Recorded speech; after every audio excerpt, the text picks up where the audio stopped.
What's up, everybody? This is Jube from Section 122, ArgosEndzone.com, getting you ready for Week 2 action as the Argos are on the road out west, take on the BC Lions. Let's review what happened last week, though. If you missed last week's game, you really missed last week's game. 39-34, coming down to the final play. Fantastic air show put on by both offenses. It was kind of a question of whoever's going to have the ball last was going to win. Didn't work out that way as Hamilton couldn't quite pull it off there at the end.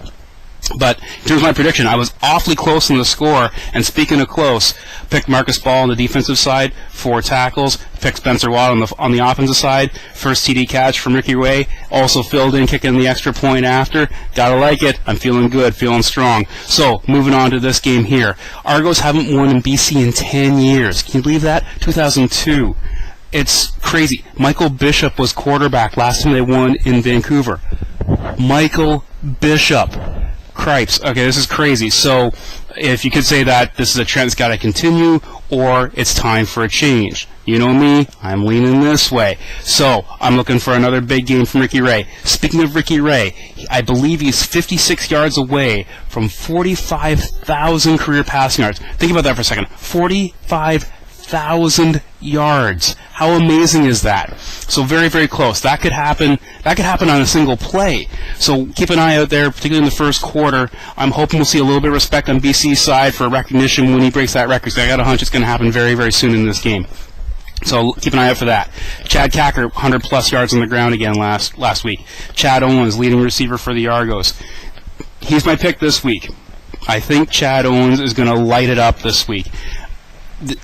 I'm seeing a kick return touchdown back here. Just kind of coming somewhere back here-ish is yelling kick return TD. And could see another 100 yards receiving as well. You know, he's going to lead in total yardage. I think he's going to have a big day on the offensive side and on special teams. On the defensive side, all right, I'm looking at the new guy, okay? I'm looking at Khalif Mitchell. A couple of reasons. First off, loving the enthusiasm and the energy he was showing on the field in this last week. If you weren't at the game, he was in the middle, and he was calling for noise from everybody. He was not going to take no for an answer. Don't get me wrong, the whole defense wanted noise, but I couldn't help but notice, like, man was usually down in a 3-point stance, was the very last guy to put his hands on the ground as he's calling for the crowd to make some more noise. I love that energy, and I got to tell you, my voice was sore for 3 days trying to meet that demand. So he's also going to go back to where he's just played as he was traded by the Lions to Toronto in the offseason, so he's got something to prove as well. Lots of friends and family, I'm sure, will be in the crowd, so keep an eye on Khalif Mitchell to make an impact. Not to mention he's going up against a great offensive line, so it'll be a great battle in the trenches. It always is. Keep an eye on this. Usually the team that wins the battle in the trenches between the offensive and defensive line is usually the team that comes out on top. Along those same lines, the people that keep the turnovers to a minimum usually come out on top as well. Argos, 0 turnovers last week. Gotta love it.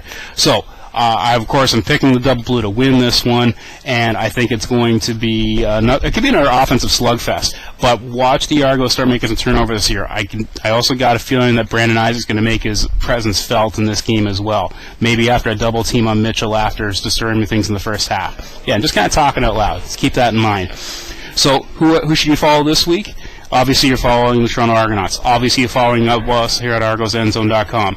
If you haven't already, make sure you check last week's preview, and you're following at Argos Cheer on Twitter. This week, you got to follow Mr. Don Landry at CFL Landry or Don Landry at Don Landry Media. The guy is fantastic. He's the reporter, the voice of the Toronto Argonauts, and he's got some great insight, fantastic writing, and will go a lot more in depth than what I am on these previews, as he's got much stronger connections and is a much better speaker than yours truly. So make sure you're following Don Landry. He will not steer you wrong.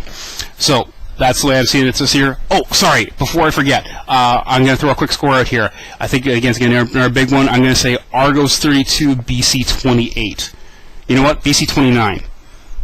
Probably be a rouge in there somewhere. Just kind of throwing it out there. So that's just speaking out loud. Don't put any faith in that. Don't put any money on it, because don't blame me if it goes wrong, right? Yeah, we're always here having some fun. So make sure you watch the game Thursday night, 10 o'clock on TSN. Listen to it on TSN Radio 1050 in Toronto. Mike Hogan, who you should be listening to anyways. Make sure you listen to Mike Hogan. And, yeah, so she's going to be another good week. Because on the BC side, right? I mean, you still got Travis Lulate. There's going to be a lot of offense. Don't want to miss this. offense is the name of the game this year. They had the most points scored this season in week 1 in the first 25 in the last 25 years, something like that. It's the third highest total all time. So tons of offense. You like offense? I like offense. Watch all your games you possibly can this week. Doubleheader Thursday night. Make sure you tune in at 10 o'clock for the Argos of BC over on the West Coast. Alrighty? So have some fun. It's going to be a good time. And so this is Jube from 122 for Argos and Zone.com saying, we ride the rail, we ride it hard.